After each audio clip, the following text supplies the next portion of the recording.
Hey guys, welcome back to my channel the cat girl. कैसे हैं आप सब? आई होप आप लोग सब अच्छे ही होंगे। और इस समय जिस तरह का माहौल हमारे देश में चल रहा है कोरोना को लेकर, काफ़ी लोग जो हैं वो डिप्रेस हैं। किसी लोगों के पास इतना टाइम नहीं है, इतने ज़्यादा नेगेटिव हो चुके हैं वो सब लोग, इंक्लूडिंग हर कोई नेगेटिव हो चुका है। बट अभी जिस तरह का माहौल है, अभी कुछ बोला नहीं जा सकता है क्या हो रहा है क्या नहीं हो रहा है। तो गाइज, आज के वीडियो में ऐसा खास क्या है? तो आज के इस वीडियो में ये मेरा सेकंड पार्ट है क्वेश्चन आंसर्स का। मैंने थोड़े दिन पहले अपना एक पार्ट शेयर किया था, पार्ट 1 था, ये पार्ट सेकंड है। तो इसमें काफ़ी सारे लोगों ने मुझसे क्वेश्चंस किए हैं जो कि मेरी पर्सनल लाइफ के बारे में है, और मैं उसी के जवाब आप लोगों के साथ शेयर करूँगी। तो मैंने पूरा लिस्ट जो है इंस्टाग्राम से काफ़ी सारे जो मैसेज आए, और बहुत सारे स्पाइसी क्वेश्चंस भी हैं, उनके लिए मैं अलग से एक वीडियो बनाऊँगी। तो ये जो है ये मेरे हस्बैंड के रिलेटेड या मेरे इन लॉज के रिलेटेड ये सारे वीडियोस में आपको मिलेगा। तो गाइज, मेरा जो पहला क्वेश्चन है वो है, आपने लव मैरिज की है या अरेंज मैरिज? ओके, तो मेरी एक्चुअली में अरेंज मैरिज है। मेरे हस्बैंड मुझे लाइक करते थे, और उन्होंने मुझे बोला था कि मुझे आपसे शादी करनी है। तो मेरे घर वालों से फिर बातचीत हुई, क्योंकि ये नोन्स में ही हैं हम लोग। तो फिर हमारी अरेंज मैरिज हुई है। बाद में जब रिश्ता फिक्स हुआ उसके बाद हम लोग ऑफ कोर्स लव हो गया, तो अरेंज मैरिज है। ओके, मुझे ना किसी ने पूछा है कि आई नो कि आपका एक बेबी है, और बेबी नहीं है, मेरा बेटा है जो कि 5 इयर्स का ऑलमोस्ट हो चुका है। तो किसी ने भेजा है कि आप do you want another kid? No, I don't want. मेरे लिए एक ही काफ़ी है, और एक ही उसे हवा निकाल रखे है हम सबकी।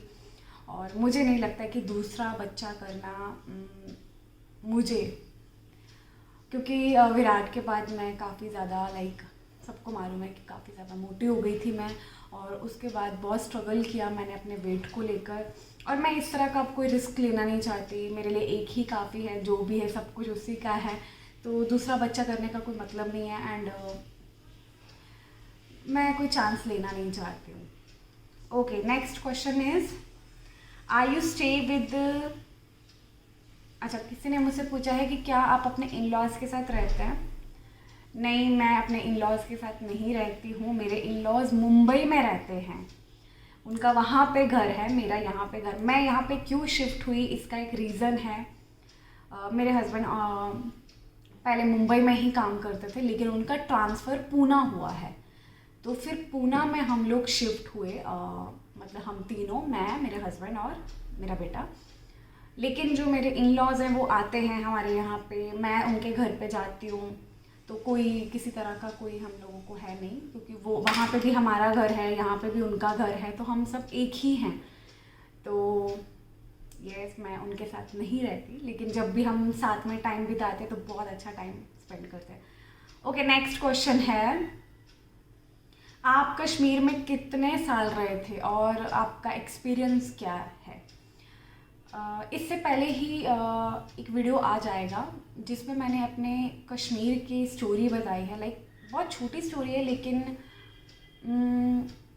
काफ़ी अच्छी जो चीज़ें मेरे एक्सपीरियंस में हुआ वहाँ पे, मैंने वो सब शेयर किया है। और मुझे लगभग मैं 12-13 साल वहाँ पे रही हूँ, और मुझे किसी तरह का कोई भी बोल सकते हैं कोई प्रॉब्लम नहीं, कुछ नहीं। मेरा अच्छा एक्सपीरियंस रहा है कश्मीर में। और जैसे कि लोग मानते हैं कि वो जन्नत है, यस वो है जन्नत, वो बहुत खूबसूरत जगह है कश्मीर। और मेरा तो ये है कि मैं वहाँ पे पली बड़ी हूँ, मेरा कॉलेज, मेरा स्कूल वहीं पे ख़त्म हुआ, उसके बाद मेरी शादी फिक्स हुई वहाँ पे। तो मेरा बहुत अच्छा एक्सपीरियंस है, मुझे कोई भी ऐसा नहीं है कि मेरा कोई बैड एक्सपीरियंस नहीं रहा है कश्मीर में। और 12 साल काफ़ी लंबा वक्त मैंने वहाँ पे बिताया है। अच्छा, आपके हस्बैंड वीडियो में क्यों नहीं आते हैं?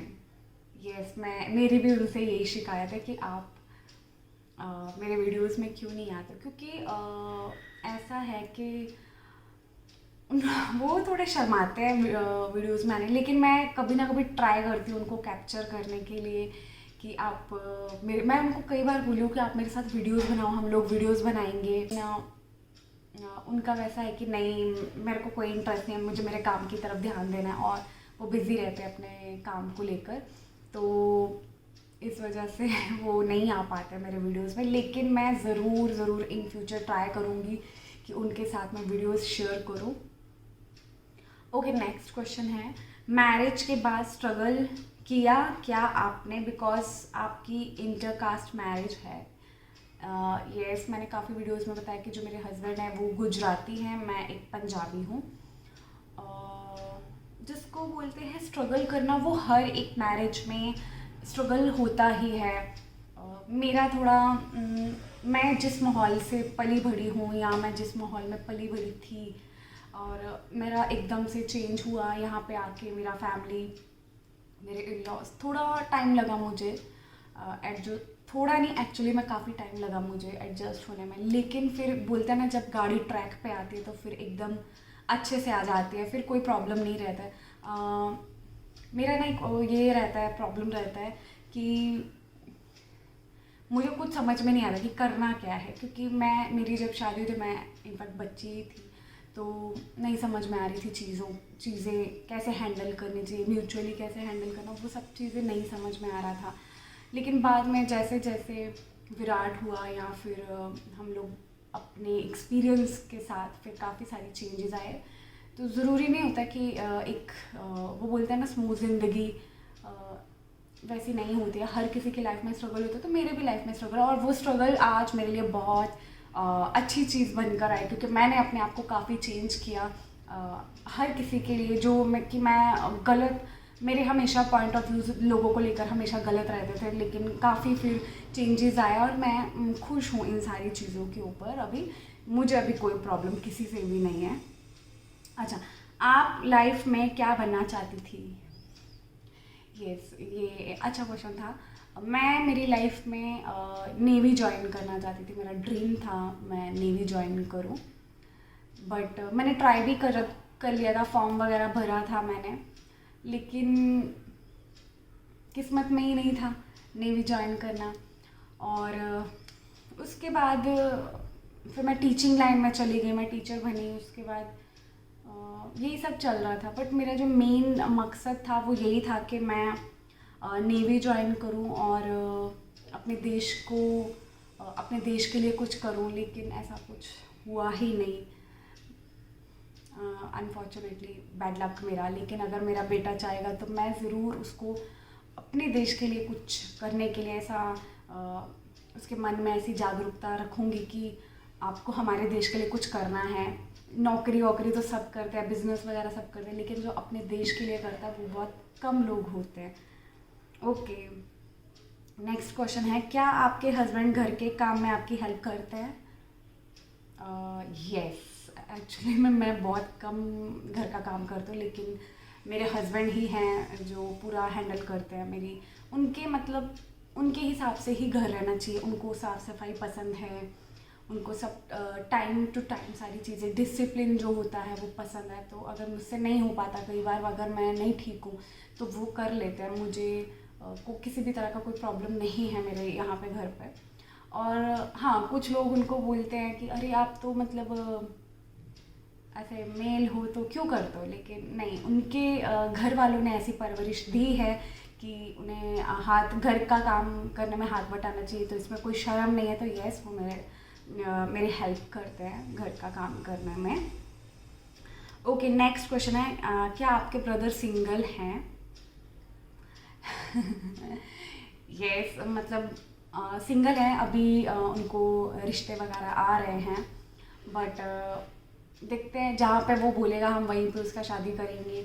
और इस साल तो पॉसिबल ही नहीं है because of this corona. Next year तक तो हम लोग सोच रहे हैं कि उसका शादी करने का, और आई होप कि हो जाना चाहिए अब उसका शादी, क्योंकि उसका टाइम हो चुका है। और काफ़ी सारे मुझे ना ऐसे मैसेजेस आते हैं कि अगर आपका ब्रदर सिंगल है तो आप हमें कांटेक्ट नंबर दीजिए। तो ऐसा कुछ भी नहीं मैं करने वाली उसकी परमिशन के बिना, क्योंकि वो मेरी जान निकाल देगा। अच्छा, नेक्स्ट क्वेश्चन है क्या आप उन रिलेटिव से अभी भी कांटेक्ट में हैं जो आपके डैड के टाइम पे आपको बुरा बोले थे? नहीं, हम लोग मुझे नहीं पसंद है उन लोगों के साथ टच में रहना, और मैं किसी का भी नाम यहाँ पे नहीं ले रही हूँ। उसके बाद तो भगवान की तरफ से काफ़ी सारे उन लोगों ने मेरे लिए प्रॉब्लम्स क्रिएट किए, बट मैं ना स्ट्रांगली हर चीज़ में निकल जाती हूँ। मेरे पेरेंट्स, मेरे इन लॉज का इतना बड़ा सपोर्ट है मेरे ऊपर कि मुझे किसी चीज़ की कमी नहीं है। और रिलेटिव्स तो सबके एक जैसे ही होते हैं, मेरा ऐसा पर्सनली मानना है। तो मेरे जैसे भी रहने दो, हम उस टॉपिक पे बात ही ना करें, बेहतर होगा।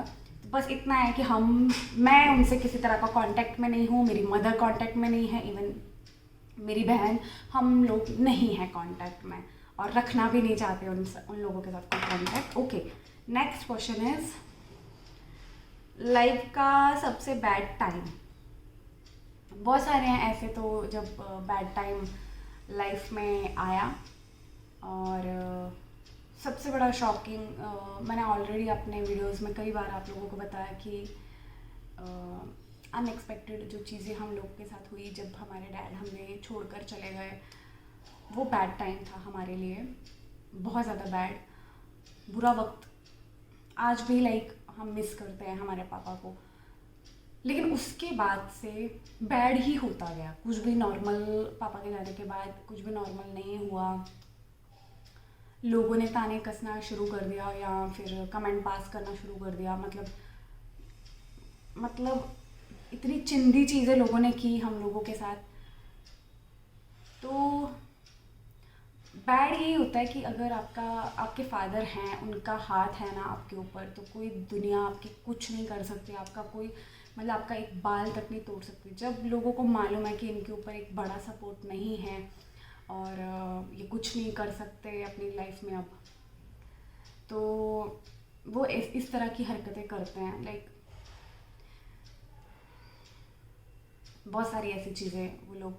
बट ऐसा है कि ऐसे पीरियड में क्या होता है कि हर किसी के असली चेहरे जब नज़र आ जाते हैं तो फिर पता चल जाता है कि ये काबिल नहीं है हमारे साथ रिलेशन रखने के लिए। तो मेरी मम्मा और हम बहन डिसाइड कर लेते हैं कि हमें क्या करना है। हम अकेले भी खुश हैं, क्योंकि हम लोग पहले से ही अकेले ही पले बढ़े हैं। मेरे पेरेंट्स ने हम लोगों को अकेले ही पढ़ाया लिखा है, हमें किसी का कोई सपोर्ट नहीं मिला है, ना कभी किसी ने किया है। तो हमारे लिए हमारे डैड का जाना बुरा वक्त था, और इसको अब ज़्यादा ना ही बोलूँ तो बेटर है। तो गाइज, ये थे मेरे आज के कुछ ऐसे चटपटे टाइप के क्वेश्चंस जो आप लोगों ने मुझसे पूछे थे, और मैंने उनका आंसर दिया आप लोगों को। आई होप आप लोगों को मेरा वीडियो पसंद आया हो। तो प्लीज़ गाइस, इस वीडियो को लाइक ज़रूर कीजिए, और आपके साथ एक और वीडियो शेयर करूँगी जिसमें आप लोगों ने इतने ज़्यादा स्पाइसी क्वेश्चंस पूछे हैं। पता नहीं मैं किस तरह से वो आप लोगों के साथ शेयर करूँगी। तो उसके ऊपर भी मैं वीडियो ज़रूर बनाऊँगी आपके साथ। तो मिलते हैं गाइस आपको नेक्स्ट वीडियो में। Good bye.